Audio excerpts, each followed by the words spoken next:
Merci de nous suivre, mesdames et messieurs, très chers téléspectateurs. Bienvenue à ce nouveau numéro de votre émission.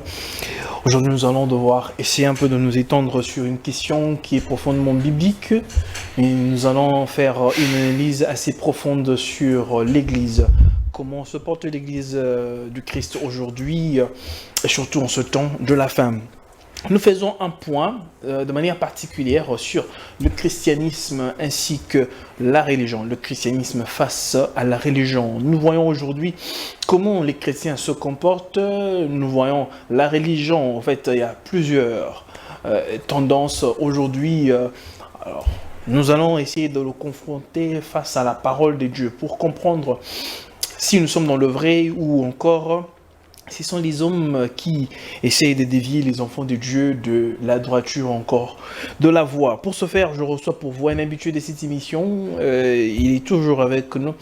Lui, c'est le frère Clément qui est avec nous, à qui je dis bonjour et bienvenue, frère Clément. Bonjour, monsieur Gilles. Bonjour aussi tout le monde qui nous suit. Je parie que vous allez bien. Je vais très bien, merci. Très bien. Alors, frère Clément, pour ouvrir directement cette émission, comme je l'ai intitulé, le christianisme face à la religion, j'aimerais avoir votre appréhension ou encore de manière de comprendre un peu. C'est quoi le christianisme? Merci beaucoup, monsieur Gilles, pour la question. Le christianisme est totalement différent de la religion. Donc, il y a le christianisme d'un côté, il y a aussi la religion d'une part. Alors, le christianisme, c'est Dieu lui-même qui se déplace vers l'homme. Donc, je pourrais dire que le christianisme, c'est la voie de Dieu vers l'homme, connaissant très bien où l'homme se trouve. En fait, c'est la doctrine même de Christ, l'idéologie de Christ. Donc, quand on parle de christianisme, isme veut dire idéologie, et puis Christ, c'est-à-dire l'idéologie de Christ. Tandis que la religion, c'est l'ensemble des pratiques, où un être humain ou des êtres humains mettent en place pour être agréable à Dieu. Pour être agréable à Dieu, dans les soucis d'hériter le ciel un jour, dans les soucis d'hériter le royaume de Dieu un jour.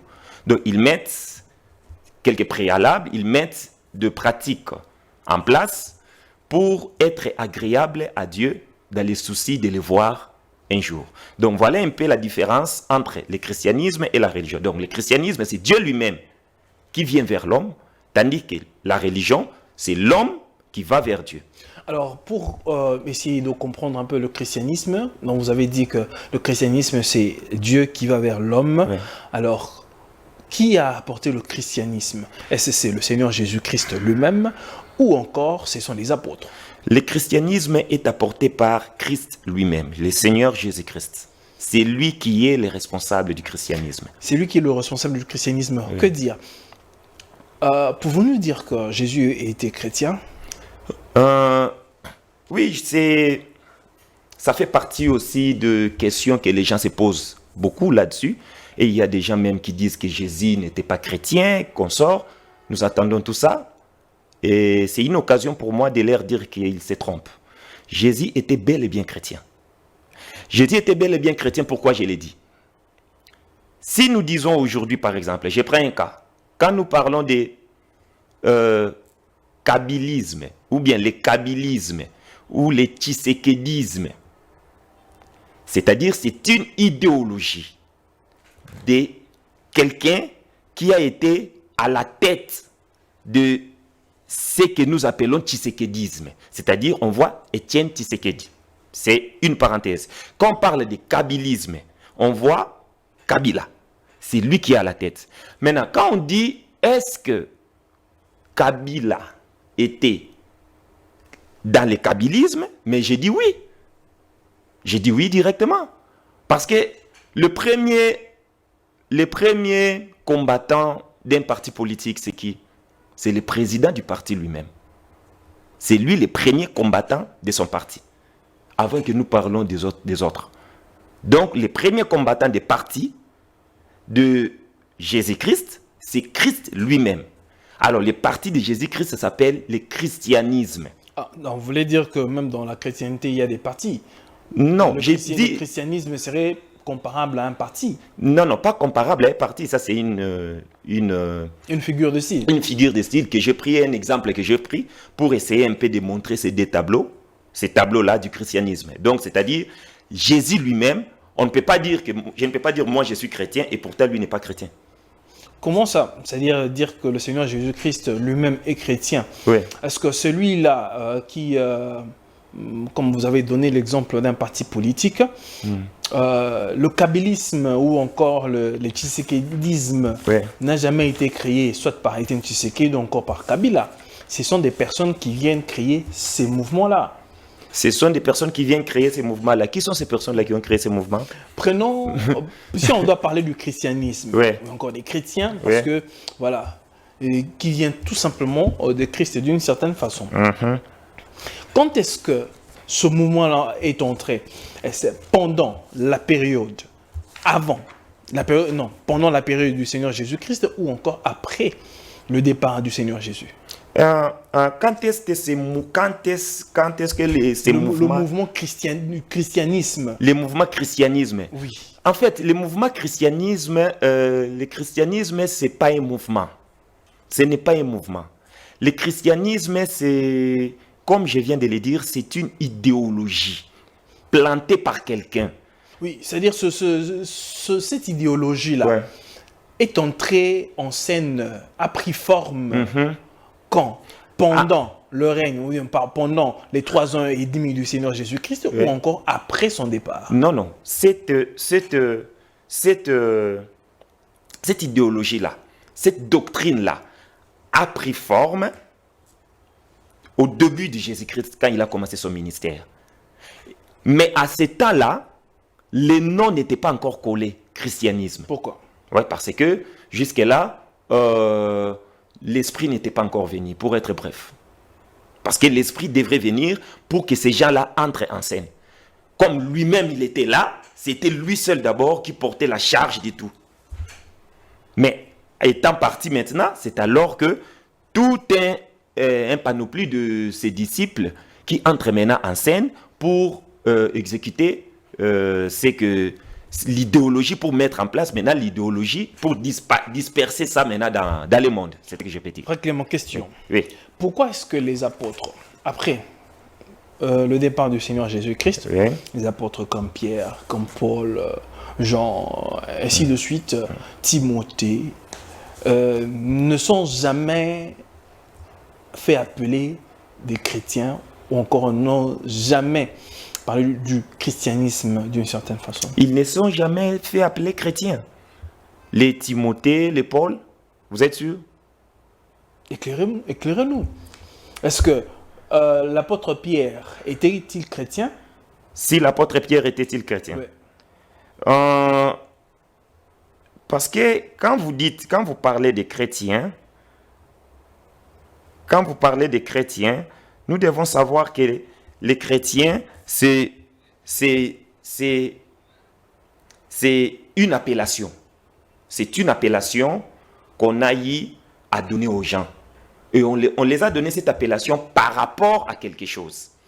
Qui n'a pas son fondement biblique. Oui, oui, effectivement. C'est un fondement biblique? Effectivement, c'est un fondement biblique. Regardez, je vais dire quelque chose. Vous dites que l'apôtre Pierre, par exemple, nous prenons une écriture. 1 Pierre chapitre 4, je lis les versets 15 à 16. Écoutez ce qu'il est dit là-bas. Que nul de vous, en effet, ne souffre comme meurtrier, ou voleur, ou malfaiteur, ou comme s'ingérant dans les affaires d'autrui. Mais si quelqu'un souffre comme chrétien, c'est l'apôtre Pierre qui parle ici. Mais si quelqu'un souffre comme chrétien, qu'il n'en ait point honte, et que plutôt il glorifie Dieu à cause de ses noms. Voilà un peu. Vous m'avez posé la question si l'apôtre Pierre a été appelé chrétien. Il dit si quelqu'un souffre comme chrétien, donc lui il est qui alors? Très bien. Là, vous avez éclairé. Prenons ici. Parce que nous sommes en train de parler des chrétiens d'une certaine façon. Qui est appelé chrétien? Celui-là qui se fait référencer au Seigneur Jésus-Christ, à Christ plutôt, pour que ce soit beaucoup plus clair. Ou encore, c'est lui qui adhère dans une église. Qui est appelé chrétien? Ouais. Celui qui est appelé chrétien, c'est celui-là qui a le Saint-Esprit en lui. C'est lui qui est chrétien. Ce n'est pas celui qui va à l'église, entre guillemets, ce n'est pas celui qui adhère dans une église, mais c'est celui-là qui a le Saint-Esprit qui est appelé chrétien. Maintenant, en réalité, la question maintenant, qui a le Saint-Esprit? Parce qu'il y a cette question aussi qui doit venir. Parce qu'on ne saura pas déterminer celui-ci a le Saint-Esprit et celui-là n'a pas. Maintenant, comment est-ce que nous saurons que celui-ci a le Saint-Esprit et celui-là n'en a pas? Qui a le Saint-Esprit? Ce sont les enfants de Dieu qui ont le Saint-Esprit. Qui est enfant de Dieu? Qui est enfant de Dieu encore? Voilà. Ça encore, c'est une autre question. Mais avant que nous puissions parler de qui est enfant de Dieu, je préférerais qu'on lise une écriture d'abord. Qu'on lise une écriture. Nous sommes dans Matthieu. Nous sommes dans Matthieu chapitre... Nous sommes dans Matthieu chapitre 13. La Bible dit ceci. Alors Jésus renvoya la foule et entra dans la maison. Ses disciples s'approchèrent de lui et dirent, « Explique-nous la parabole des livrées du champ. » Il répondit, « Celui qui sème la bonne sémence, c'est le Fils de l'homme. Les champs, c'est le monde. La bonne sémence, ce sont les fils du royaume. Livrés, ce sont les fils du malin. L'ennemi qui l'a sémé, c'est le diable. La moisson, c'est la fin du monde. Les moissonneurs, ce sont les anges. Donc, c'est-à-dire, ici, Jésus nous montre que dans le monde, il y a deux catégories des enfants. Nous avons ceux-là qu'on appelle les fils du royaume. Nous avons ceux-là qu'on appelle les fils du diable. Et les fils du royaume ont été sémés par les fils de l'homme, qui est Jésus lui-même. Et les fils du malin ont été sémés par l'ennemi, que Jésus a dit, c'est le diable qui les a sémés. Maintenant, qui est fils de Dieu? Celui qui est fils de Dieu, c'est celui-là qui dit Amen, qui ne fait pas obstacle à la parole de Dieu. C'est-à-dire, lui et la parole, c'est comme l'aimant et un métal. Donc, enfin, vous voulez nous dire que toutes ces personnes qui remplissent les églises aujourd'hui, Oui. toutes ces personnes qui vont à l'église, Oui. qui se disent chrétiens, qui passent des veillées, des jeûnes, des retraites, qui passent par les destructions des hôtels, si ces personnes-là, la majeure partie de ces personnes-là, on compterait peu de chrétiens parmi eux. Exactement, on compterait peu de chrétiens. On compterait peu de chrétiens. Pourquoi croyez-vous qu'il y a beaucoup de chrétiens que les païens? Ou pourquoi voulez-vous qu'il y ait beaucoup de chrétiens plus que les païens? Parce que nous voyons, ou je vois même les gens soulever des panneaux, dire que nous allons peupler le royaume de Dieu. Mais c'est une bêtise. Oh, c'est une bêtise. C'est une bêtise. Nous allons peupler le royaume de Dieu. Non, comment le ça? royaume de Dieu ne sera pas peuplé. Jamais. Jamais. Il a dit, je m'en vais pour vous préparer des places. Les places sont limitées. Et les places sont connues. Vous comprenez? Jésus était clair. Je m'en vais vous préparer des places. Vous pensez que les places là, vous pouvez venir. C'est des places illimitées. Ce sont des places bien limitées. Vous comprenez? Limitées. Exactement, bien limitées. Je vais vous dire un truc. Vous voyez, les gens pensent que... vous voyez, quand nous venons dans ce monde, avant de venir dans le monde, tous nous venons de quelque part. Tous, nous venons d'abord de quelque part. On n'est pas venu dans le néant. Ou ce n'est pas ici qu'on devient enfant de Dieu. Non, non, non. On ne devait pas enfant de Dieu ici. C'est qu'en venant ici, vous êtes déjà enfant de Dieu. Ce n'est pas quand vous êtes venu dans le monde. Ça veut dire qu'on vient manifester la nature de Dieu. Exactement. Maintenant, cette nature-là, ça va se manifester à son temps, au temps de Dieu. Vous pouvez venir dans le monde, vous passez 30 ans, 40 ans, païen, criminel. Donc, tu t'en fous de la parole de Dieu. Vous comprenez? Mais vous ne mourrez jamais tant que ton Père ne t'a pas encore retrouvé. Vous avez une loi de représentation en vous. C'est ça d'ailleurs le christianisme. C'est ce que je vous ai dit au départ, que c'est Dieu lui-même qui se déplace vers l'homme. Donc, c'est-à-dire, tel que vous êtes là, vous avez quitté quelque part pour venir ici au boulot. dès qu'on arrive les soirs, là, vous allez venir chez moi? Vous ne viendrez pas chez moi. Moi non plus, je viendrai chez vous. Vous voyez un peu? Vous allez rentrer d'où vous êtes venu. C'est pareil avec l'esprit, avec l'âme. Ce que je viens de dire, c'est un exemple charnel, physique. Mais vous pensez que l'âme, c'est Dieu qui est fou, ou là, les âmes vont commencer à rentrer en désordre partout où ils veulent? Non, non, c'est pas comme ça. Vous avez ouvrons une petite parenthèse au frère Clément. Oui. Nous sommes en train d'évoluer, Oui. puis on va la refermer très vite. Vous venez de parler de l'âme, Oui. parce que l'homme est tripartite. Oui. L'homme est corps, esprit et âme. Oui. C'est-à-dire, entre l'âme et l'esprit, quelle est l'entité qui sera prise? C'est l'esprit ou bien c'est l'âme? En fait, qu'est-ce qui rentre auprès des dieux? Déjà, déjà l'homme, comme vous venez de dire, il est tripartite, le corps, l'âme et l'esprit. L'âme, normalement, on ne peut pas dissocier l'âme de l'esprit, en réalité, normalement. Mais il y a maintenant quelque chose. Tous les esprits appartiennent à Dieu, reviennent à Dieu.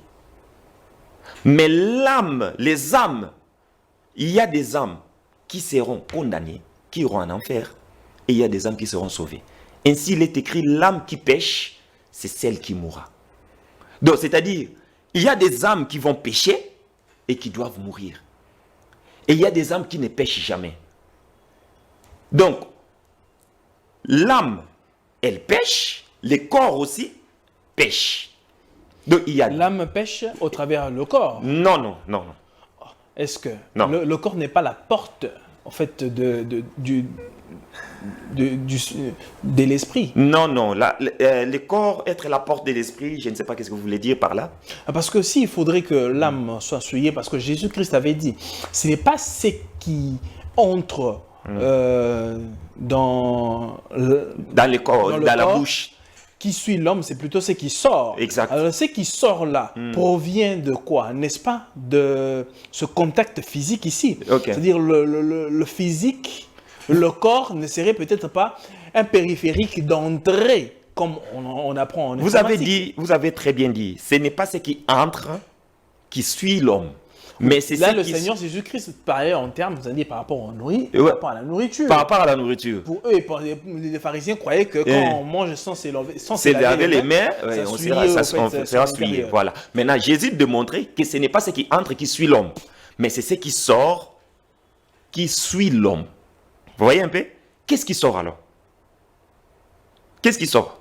Ce qui sort de toi, c'est la parole. C'est ce qui sort dans l'homme qui suit maintenant. C'est la parole. Est-ce que l'homme fait sortir la nourriture? Non. Maintenant, regardez, quand la parole de Dieu demande à ce que les hommes marchent de manière, voilà, à se priver, à garder leur corps sain, d'une certaine façon, de se priver des choses de ce monde. Sachant que quand on se livre au plaisir, à tout ce qu'il y a dans le monde, on ouvre une porte vers le mal. Oui, exactement. C'est-à-dire ce mal-là atteint quoi? L'esprit, l'âme, non? Exactement. Et non, non, ça n'atteint pas l'esprit, l'âme. Non, non, non, non, non, non. Vous voyez, tel que nous sommes là, nous péchons chaque jour. Chaque jour, nous péchons. À chaque instant, nous péchons. Nous sommes des pécheurs.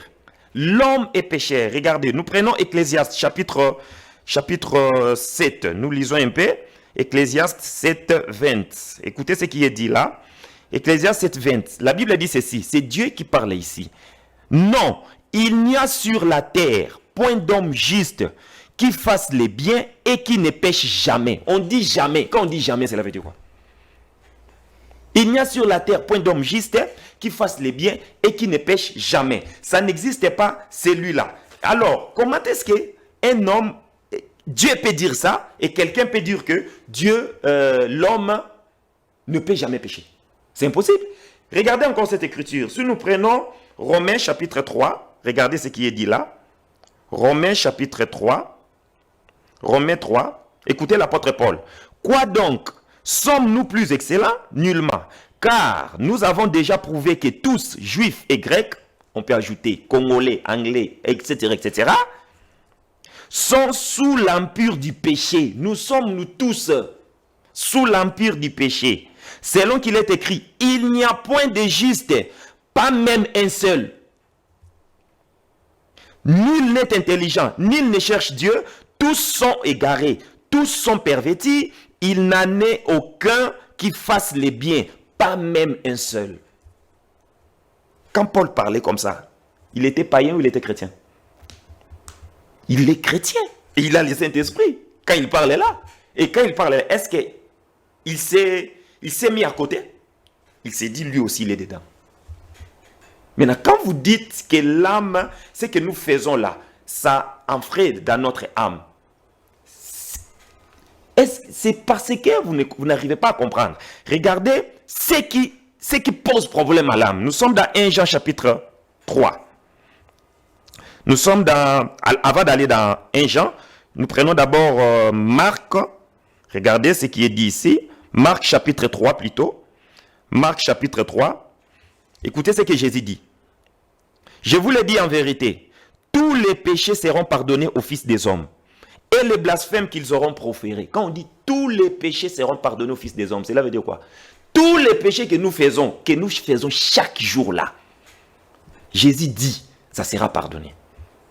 Tous les péchés, sauf rien. Et les blasphèmes qu'ils auront proférés, c'est-à-dire même les blasphèmes, c'est-à-dire je vole un truc qui appartient à Gilles, et on me dit, Gilles demande, qui a pris ça? Je t'ai dit, au nom de Dieu, ce n'est pas moi qui ai pris ça. Je blasphème même. Je profère même du blasphème au nom de Dieu. Dieu dit, Jésus dit que ça serait pardonné.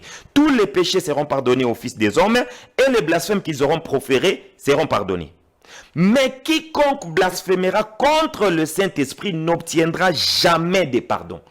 Il est coupable d'un péché. On ne dit pas deux, on ne dit pas trois, on ne dit pas quatre. Il est coupable d'un péché, un péché éternel. C'est ça le péché de l'âme. L'âme commet un seul péché, mais ton corps commet une multitude de péchés chaque jour. L'âme ne commet qu'un seul. Il y a plusieurs péchés, ou bien le péché est au pluriel ou bien au singulier? Il y a les péchés, il y a aussi le péché. Nous avons les péchés et nous avons le péché. Regardez, je prends 1 Jean, regardez, 1 Jean chapitre 5, écoutez ce qui est dit ici, 1 Jean chapitre 5. La Bible dit ceci, si quelqu'un voit son frère commettre un péché qui ne mène point à la mort, commettre un péché qui ne mène point à la mort, qu'il prie pour lui et Dieu donnera la vie à ses frères. Il la donnera à ceux qui commettent un péché qui ne mène point à la mort. C'est qu'il y a un péché qui mène à la mort. Il la donnera à ceux qui commettent un péché qui ne mène point à la mort. Il y a un péché qui mène à la mort. Ce n'est pas pour ces péchés-là que je demande de prier. Tu vois, l'apôtre Jean, il est clair. Il sait qu'il y a péché et il y a aussi péché. Il y a un péché qui mène à la mort. Et il y a un péché qui ne mène pas. Il y a maintenant les péchés aussi qui ne mènent pas à la mort. Toute iniquité est un péché. Il y a un tel péché. Et il y a tel péché qui ne mène point à la mort. Quels sont les péchés qui ne mènent pas à la mort? Voler, mentir. Est-ce que voler est un péché? Oui, c'est un péché. Comment ça? C'est quoi les péchés par définition? C'est la transgression de la loi. Ah, voilà. Ouais, j'en viens. En quelque sorte, on dira que le péché, c'est l'incrédulité à la parole de Dieu. Non. Comment ça? Écoutez. Les péchés, c'est la transgression à la loi de Dieu.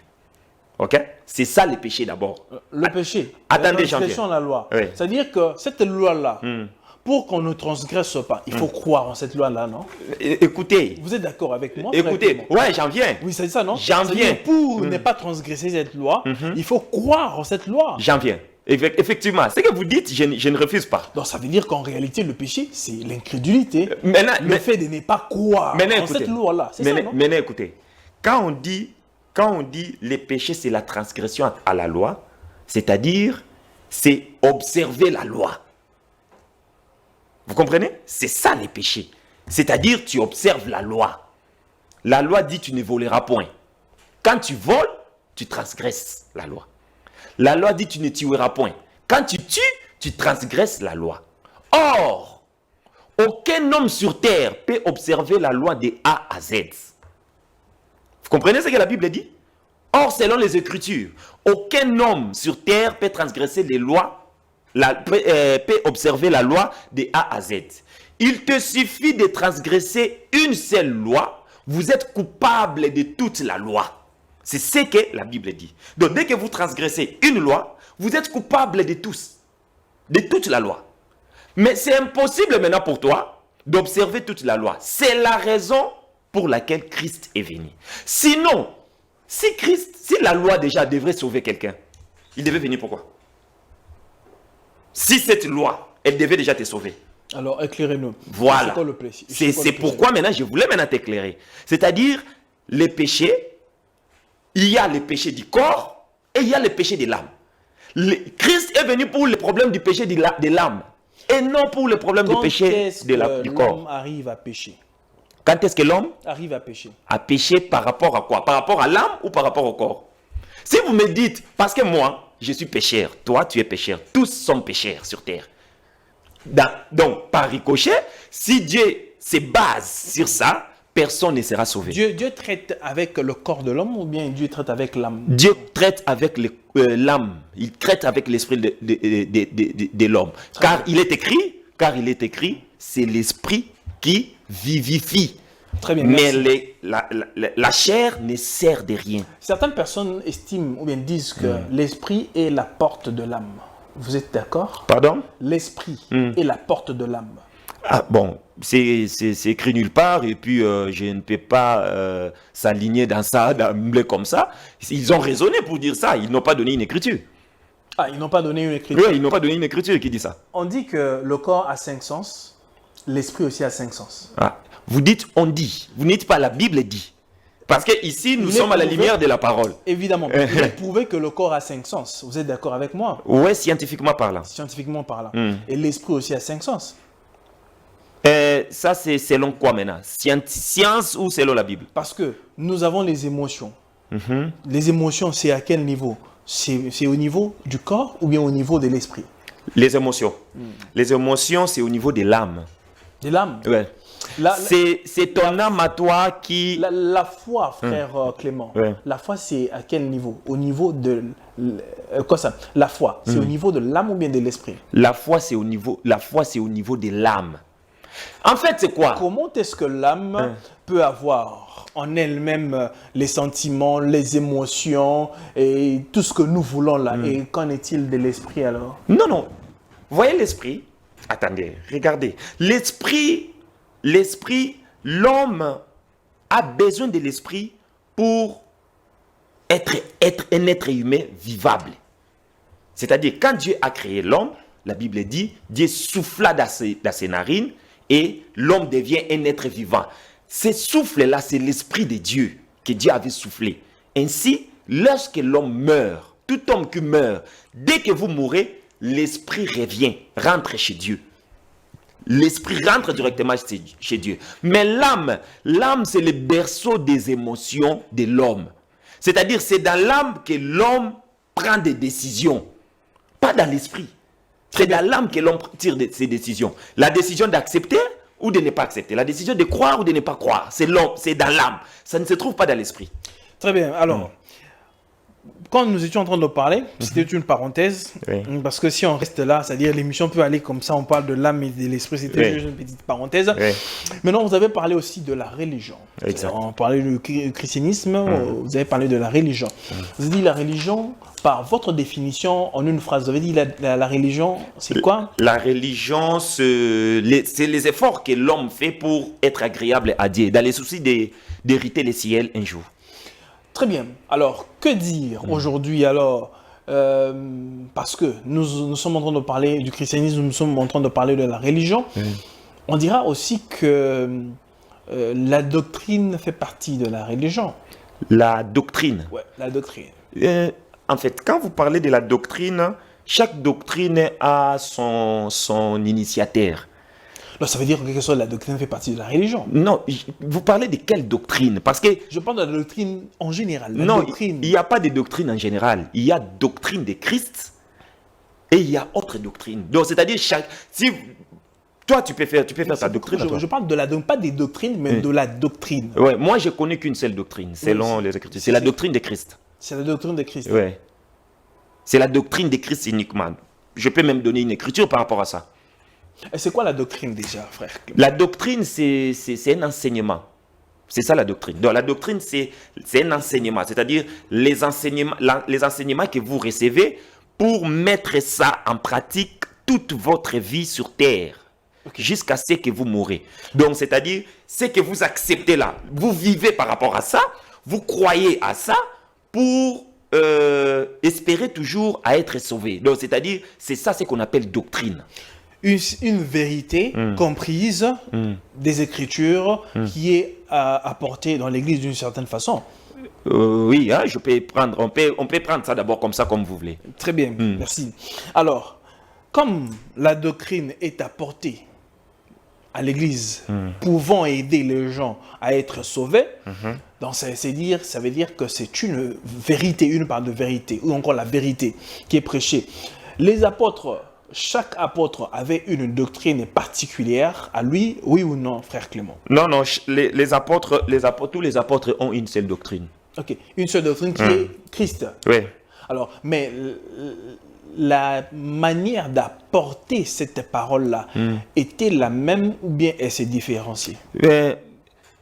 Tous les apôtres, ce qu'ils ont enseigné, les points focaux ou l'objectif, c'était Christ, c'est Jésus. Donc, c'est-à-dire, peu importe la manière dont je peux aborder, à enseigner, mais je chite en montrant Christ. Alors, quand nous parlons de Christ, on doit savoir de quoi on parle. Parce que c'est ça maintenant le problème aussi. Parce que quand vous regardez Matthieu et Jean, leur manière d'apporter les choses par rapport à la mort du Seigneur Jésus-Christ, tous ne l'ont pas repris de la même façon. Chacun a présenté en sa manière, avec ses mots, d'une certaine façon. Ça, vous parlez de la manière dont ils ont présenté la mort de qui? De Jésus-Christ. C'est-à-dire, on parlera de l'évangile, non? Ils ont apporté la parole de Dieu, non? Mais tous qui étaient au centre, n'est-ce pas? Oui, c'est Christ qui ont ça. Mais peut-être la présentation, c'est-à-dire en quelque sorte, on appellera ça la doctrine, c'est long. Voilà, Matthieu. Non, pas la doctrine, c'est long. L'évangile, c'est long. Évangile selon Matthieu, évangile selon Jean, évangile selon Paul, etc. etc. Ce n'est pas doctrine selon. Non. La doctrine est le seul. Je lis une écriture, s'il vous plaît. Dès Jean chapitre 1. Regardez ce qu'il est dit là. Car plusieurs séducteurs sont entrés dans le monde qui ne confessent point que Jésus-Christ est venu en chair. C'est lui qui est tel et les séducteurs et l'antéchrist. Prenez garde à vous-même, afin que vous ne perdiez pas les fruits de votre travail, mais que vous receviez une pleine récompense. Quiconque va plus loin et ne demeure pas dans la doctrine de Christ, vous voyez un peu, quiconque va plus loin et ne demeure pas dans la doctrine de Christ n'a point Dieu. C'est lui qui demeure dans cette doctrine a le Père et le Fils. C'est-à-dire, on te montre que c'est tout ce que tu dois dire, tu dois demeurer dans la doctrine de Christ. La personne qui a planté cette doctrine, ce n'est pas Jean, ce n'est pas Paul, mais c'est Christ. Deux choses, frère Clément, c'est par rapport à ces deux points ici que nous allons mettre terme à notre émission. Prenons par exemple, parce que nous sommes en train de parler de la doctrine, aujourd'hui dans l'Église, les points ou bien les choses sont présentées d'une certaine façon. On prend comment est-ce qu'il est présenté aujourd'hui, prenons nos frères témoins de Jéhovah. Exact. Et aujourd'hui, les frères pentecôtistes, tous les chrétiens, la majeure partie ont pris ça. La traduction ou l'interprétation de Genèse chapitre 6. La Bible dit, quand les hommes eurent, je ne sais pas si vous pouvez lire ça, dans Genèse chapitre 6. Je cherche un autre verset par rapport à ça. Oui. Très bien. Permettez, nous lisons dans Genèse chapitre 6.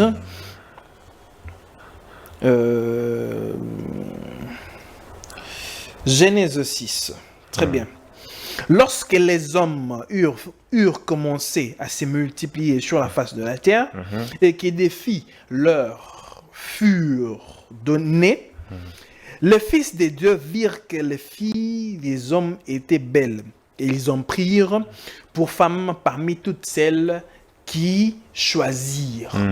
Certains disent que les fils des dieux, là, c'était des anges qui étaient au ciel, qui convoitèrent les filles des hommes qui étaient sur la terre. Et ils sont descendus, ils ont pris la forme humaine, et se sont couplés avec ces filles-là. Okay. Et ce sont les géants qu'on a vus à l'époque.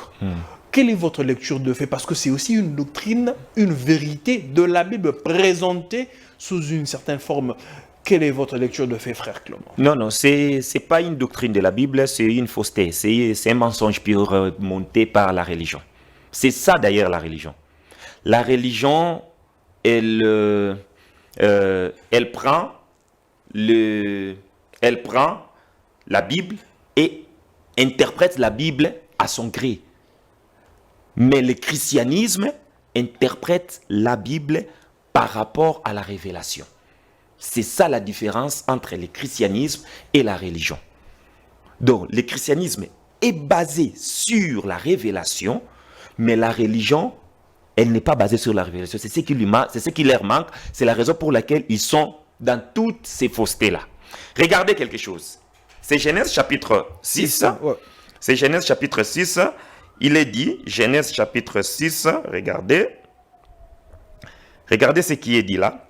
La Bible dit, les versets 1.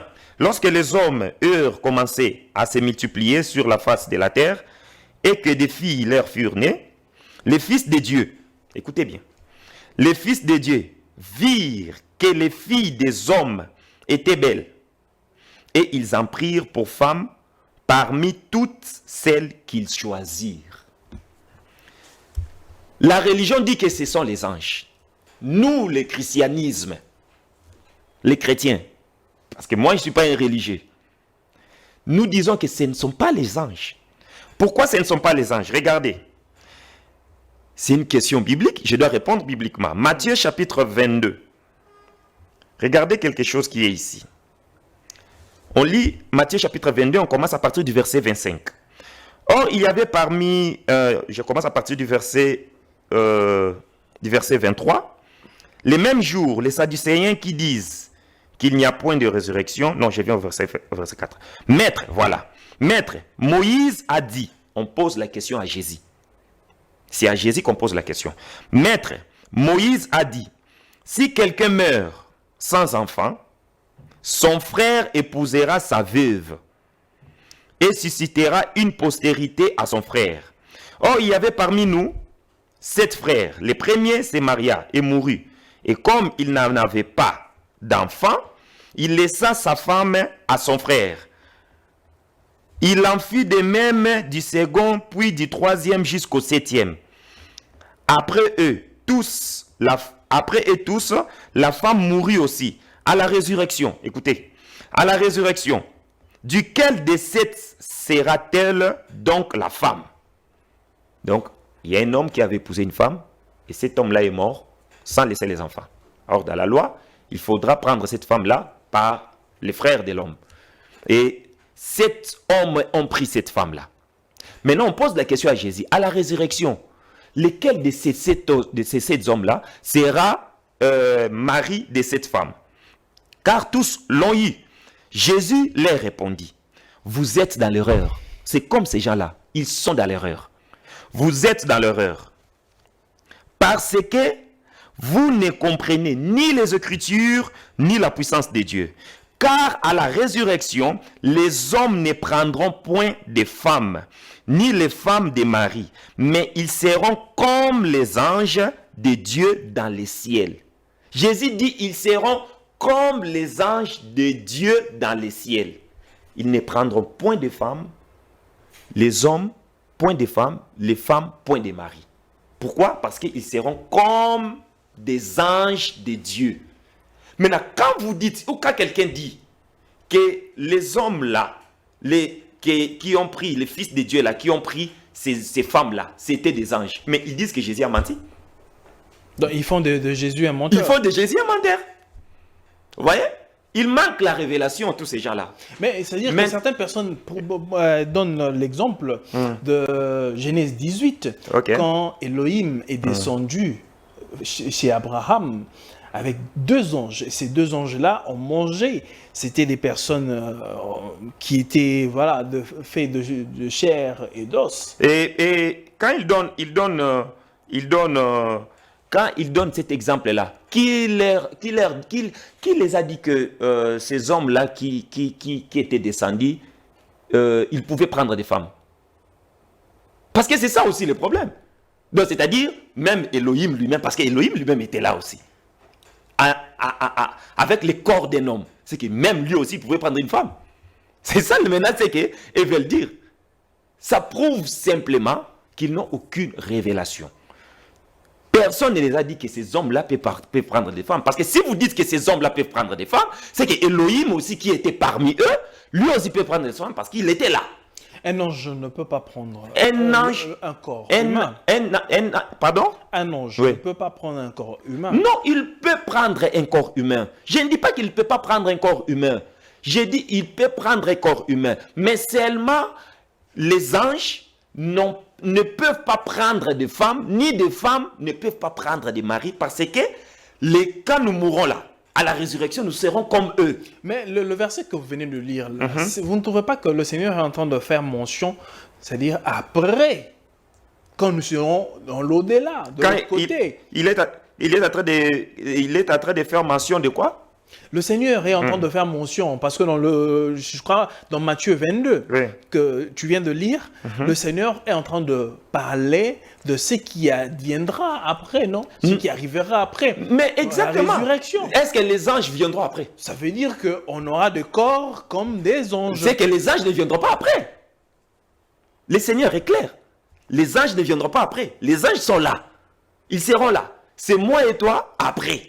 Ça veut dire que si un ange peut prendre un corps humain, ça veut dire que cette thèse-là est aussi soutenable. Ça veut dire aussi que un ange peut aussi, voilà. Ça veut dire aussi que si cette thèse doit être soutenable, on doit aussi soutenir la thèse dans laquelle Elohim peut aussi prendre une femme et aller avec elle. Vous voyez un peu? C'est ça maintenant le mal. C'est ça le mal de la religion. Parce qu'on ne peut pas prendre cette thèse-là et écarter Elohim parce qu'Elohim aussi prend les corps. Vous voyez un peu? Maintenant, je vais donner les hommes là, les fils des hommes là. C'était qui? Il s'agissait de qui exactement? Les fils... De qui s'agit-il? Voilà. Parce que moi aussi j'ai une réponse à donner par rapport à ça. Très bien. Voilà, c'est ça d'ailleurs, c'est là où on devait arriver. Les fils des hommes là, de qui s'agissait-il? Regardez, nous allons lire quelque chose. Job chapitre 38, écoutez, il est dit là-bas, Job chapitre 38, parce que tel que nous sommes là, regardez, il y a quelque chose, les anges sont les fils de Dieu aussi. Nous aussi, nous sommes fils de Dieu. Maintenant, quelle différence entre nous et les anges? Les anges sont les fils créés de Dieu, mais nous sommes les fils engendrés de Dieu. C'est ça la différence entre nous, êtres humains, fils, et ange, fils. Un ange, il est créé, il est fils de Dieu. Parce que c'est une créature de Dieu. Mais nous, les êtres humains, nous sommes d'abord fils de Dieu depuis la création. Et quand on vient sur cette terre, nous sommes engendrés maintenant par la parole de Dieu. Et Jacques montre ça clairement. Regardez là où Jacques montre ça. Nous sommes dans Jacques chapitre 1. Jacques chapitre 1, il est dit ceci. Toute grâce excellente et tout don parfait descend d'en haut, du Père des Lumières. Quand on dit du Père des Lumières, c'est-à-dire ses enfants sont des lumières. Du Père des Lumières. C'est pourquoi il a dit, vous êtes la lumière du monde. Du Père des Lumières, chez lesquels il n'y a ni changement ni ombre de variation. Il nous a engendrés selon sa volonté par la parole de vérité. Vous voyez? Donc nous là, chrétiens, nous sommes engendrés par la parole de Dieu selon sa volonté. C'est comme ça que nous sommes appelés fils de Dieu. Mais si nous allons du côté des anges, vous allez constater que les anges sont aussi fils de Dieu. Si nous lisons Job chapitre 38, vous allez voir que Dieu pose la question à Job. Où étais-tu lorsque j'ai fondé la terre? Quand les fils de Dieu poussait les cris de joie. Où étais-tu, toi, Job? Il parlait de quel fils? Il parlait des anges. Il parlait des anges. Il parlait des anges. Parce que quand il fondait la terre, les êtres humains n'y étaient pas, n'existaient pas. Mais nous étions sous une forme. Exactement, j'ai dit les êtres humains. Oui, c'est-à-dire qu'à cette époque, c'est-à-dire que Dieu était dans son conseil. Oui, exactement. C'est-à-dire que ce n'est pas un conseil physique. Non, c'est spirituel. C'est spirituel. Oui, évidemment. Maintenant, quand nous parlons de spirituel, quand on parle des fils, il s'agit de qui? Il s'agit des anges. Il s'agit des anges. Vous voyez? Dans les spirituels. Parce qu'au quand début, on parle des début fils, si tu as dit que, c'est-à-dire que Christ, quand il est allé, c'est pour créer, former des places. Et ces places-là sont limitées. Pour des personnes qui sont prédestinées à y être. Ça veut dire que quand Christ était dans son conseil, il était avec les fils des dieux. Exact. Ces fils des dieux-là qui étaient dans l'éternité, ce sont ceux-là qui ont été projetés dans ce monde ici après, non? Mais c'est ce que j'ai dit. Mais vous ne me contredisez pas. Et non des anges. Non, j'ai dit, quand il est dans l'esprit là, dans l'esprit, quand il est dans l'éternité là, quand il parle des fils, il s'agit de anges. Parce que même les anges sont fils de Dieu. Ça veut dire qu'après l'enlèvement, nous, humains, nous serons appelés des anges. Mais Jésus dit que vous serez comme des anges. Comme des anges ne signifie pas ange, frère. Non. Je ne dis pas que comme des anges signifie ange. Mais quand on dit comme des anges, c'est-à-dire si un ange c'est un fils, toi aussi tu es fils. C'est ce que ça veut dire. C'est ce que ça veut dire. C'est quoi l'importance de l'ange? C'est-à-dire l'ange est au service de l'homme ou bien des dieux? L'ange est au service de Dieu. Les anges sont au service de Dieu. Au service de Dieu. Oui. Pourquoi certaines personnes disent qu'ils ont leur ange? Comme moi là, j'ai un ange à mes côtés, d'une certaine façon. Et ils t'ont déjà montré une écriture qui dit que vous avez votre ange? C'est ça le problème. Est-ce qu'ils t'ont déjà prouvé ça, quelque part, écrit noir sur blanc, que non, tel que tu es là, tu as un ange à côté de toi? Non, c'est faux. Je m'inscris en faux. Moi, je suis chrétien. Je crois à ce qui est écrit. De tout ce que vous dites, beau que ça soit, ou si, peu importe l'habit que vous pouvez donner à ce que vous êtes en train de dire, si ça n'a aucun fondement dans les Écritures, je ne m'inscris pas dans ça. J'ai dit c'est faux. Vous comprenez? Je ne peux pas entrer dans ça pour dire que non, chacun a un ange derrière lui. Mais je vais prouver ça avec quoi? Prochainement, peut-être on fera une émission sur le ministère des anges. Exactement. Maintenant, j'ai fini. Maintenant, les fils de Dieu qui ont pris des femmes dans Genèse 6, ce sont les êtres humains.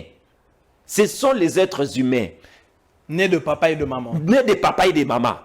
Qui sont des fils de Dieu. Vous comprenez? À ce temps-là, Noé n'était pas là. C'était pas au temps de Noé. C'était au temps de Noé.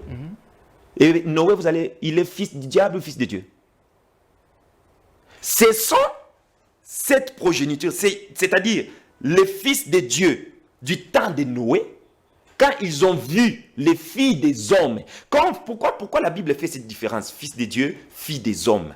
C'était juste à la sortie de l'arche. Oui, ils étaient là. Quand ils ont vu les filles des hommes là, pourquoi la Bible fait cette différence-là? C'est parce que les filles des hommes là ne sont pas de la même nature que eux. Elles sont des fils de Dieu, mais ces filles des hommes là n'étaient pas les fils de Dieu. Donc, ce n'étaient pas des filles de Dieu. C'était des filles des hommes. C'est-à-dire, quand tu es fils de Dieu, tu es comme un homme. Mais quand tu es fils du diable, tu n'es pas fils de Dieu, mais tu es toujours comme un homme. Vous comprenez ce que ça veut dire? C'est ce que ça veut dire. Donc, c'est-à-dire, fille de Dieu, c'est un être humain. Mais elle a une nature de Dieu. Mais elle est être humain. Maintenant, fille du diable, on ne va pas l'appeler fille du diable. On va dire fille de l'homme. C'est ce que la Bible dit. C'est pourquoi la Bible fait cette distinction-là. Très bien. Alors, frère Clément, le dernier point pour finir et boucler la boucle. Parce que nous sommes là maintenant au niveau de la doctrine d'une certaine façon. Prenons ce deuxième point qui est abordé aussi dans les églises. D'une certaine façon. Merci beaucoup, Kim. Dans les 4 minutes qui nous restent, nous allons essayer d'aborder ce sujet. Certains disent, nous entrons maintenant dans Genèse, vraiment au commencement là. Nous avons Adam et Ève. D'autres prétendent dire que Ève avait mangé le fruit. Et ce fruit-là était la sexualité, était le sexe.